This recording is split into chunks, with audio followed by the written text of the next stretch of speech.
કોંગ્રેસના શાસનનું ગુજરાત કેવું હતું?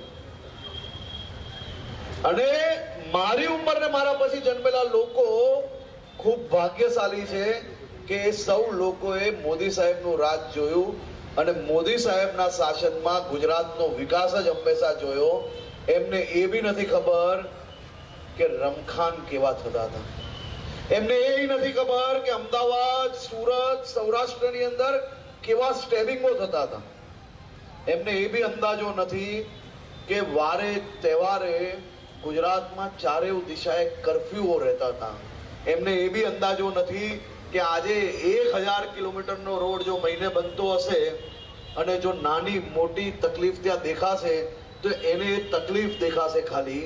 એને એ બી અંદાજો નથી કે ભૂતકાળના શાસનની અંદર રોડના નામોના બિલ પાસ થતા હતા પણ રોડ ક્યારેય નતા બનતા.